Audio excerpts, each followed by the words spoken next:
All right, here's a little music about drinking.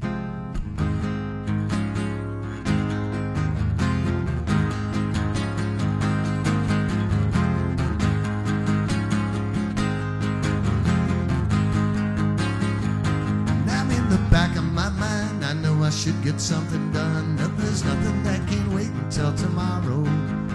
And I know that it's time and I really ought to go. But time is just so easy to borrow.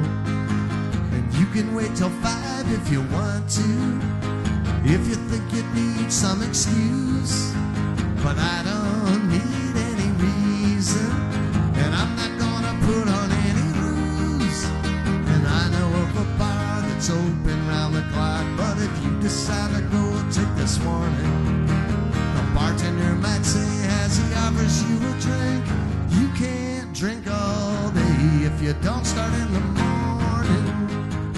What drew me to Key West? That's always a good question to which I answer, what, are you kidding?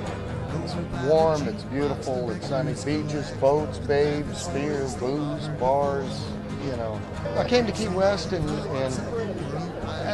at first I only played at night, and I went sailing most of the time during the day, and that was a really great thing. And I eventually became a licensed captain and took out charters and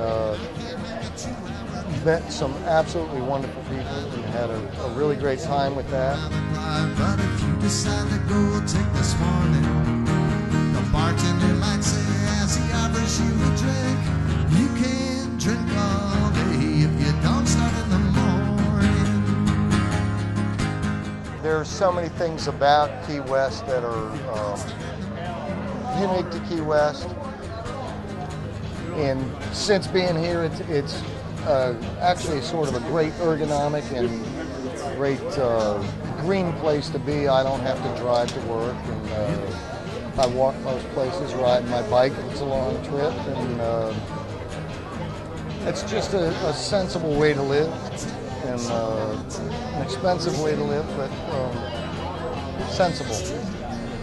Married to a wonderful woman who accepts all my foibles for whatever reason, I don't know, but she's also very talented and has an art studio, does painting, and is successful in her own right. And it makes it very interesting for us because there's always something going on. I can't put off till later, and I know that it's time and I really ought to go, but I'm a world-class procrastinator. And you can wait till 5 if you want to, if you think you need some excuse. But I don't need any reason, and I'm not gonna put on any rules. And I know of a bar that's open round the clock, but if you decide to go, it's have it for me. The bartender might say as he offers you a drink, you can't drink all day if you don't start in the morning.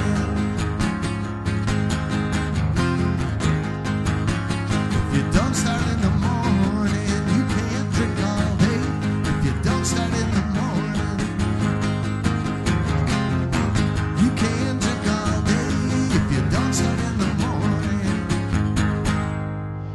I play 9 or 10 gigs a week. A gig would be a 4-hour show. Some of the time I play by myself, some of the time I play with a band, and some of the time I back other people up. And you know, a 40-hour work week, just like a plumber. Except that if you're a plumber, your mom doesn't usually ask you to bring your tools to the family gatherings, although sometimes I guess that happens. If I had a boat, I'd go out on the ocean. If I had a pony, I'd ride him on my boat. We could all together go out on the ocean, me upon my pony, out on my boat. And if I were Roy Rogers, I'd sure enough be single. Couldn't bring myself to marry an old Dale. It would just be me and Trigger, and we'd go right into the movies. And I'd buy a boat, and on the sea I'd sail. You know, I could sit at home in my bedroom and play the guitar. you know, it doesn't do anything for me. If I sit down here at Captain Tony's and I play the guitar and I interact with you and you're appreciating what I do, or you're, even if you're not appreciating what I do, I can react with you and we turn it into an experience for both of us. You know, if I didn't want anybody to listen, I'd sit at home. You know, I want you to listen and I want to hear from you.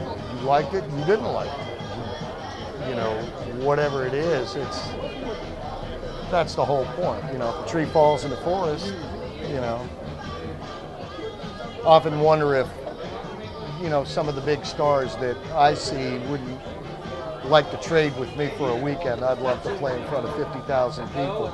They'd probably love to play in front of 200 people and get a chance to talk to folks and not feel the kind of pressure that they feel the rest of the time. So it's a great place for creative people to be relaxed and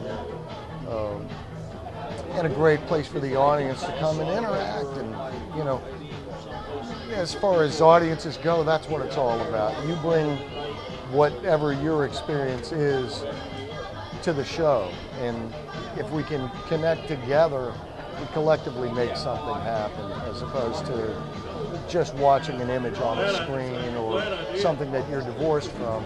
You know, you can come down here and tell me, hey, you're singing flat, you know, or you can come down and say, hey, that was really great, and you know, we can take it from there.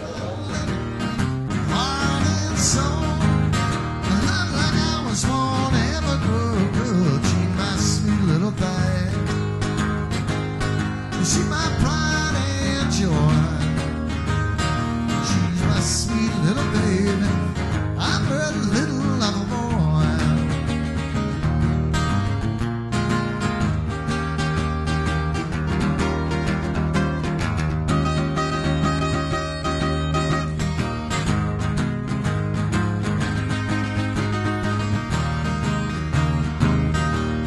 About 10 years ago, for what reason I don't know, I started writing.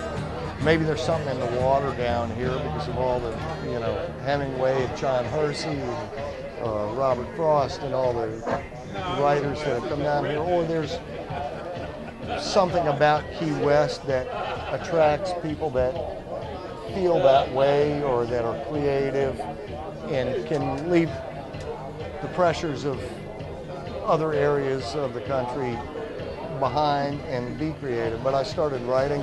I had written a story that was kind of sitting in a box and gave it to a friend of mine to read, and he's actually over here running his mouth, and his name's Bob DeGrow, and he said, if you can't find a publisher, I'll publish this. So we actually published a book, and it's just been fantastic. The response has been fantastic. It was a lot of fun for everyone involved, and now my second book is available, and Bob also has encouraged me to do that. One book is Unnatural Selection, and the book that's out now is called Immortal Logic, and hopefully both books have sequels in the works, but why it ever happened in the first place, I really don't know. The point will probably come where I'm too damn old to keep singing Led Zeppelin songs on Friday night. I hope I'm here. If you find out that I'm not here, you better find out where I went, because if it's cooler than Key West, you'll want to know about it. He said I ate the last thing in Paris. Took the last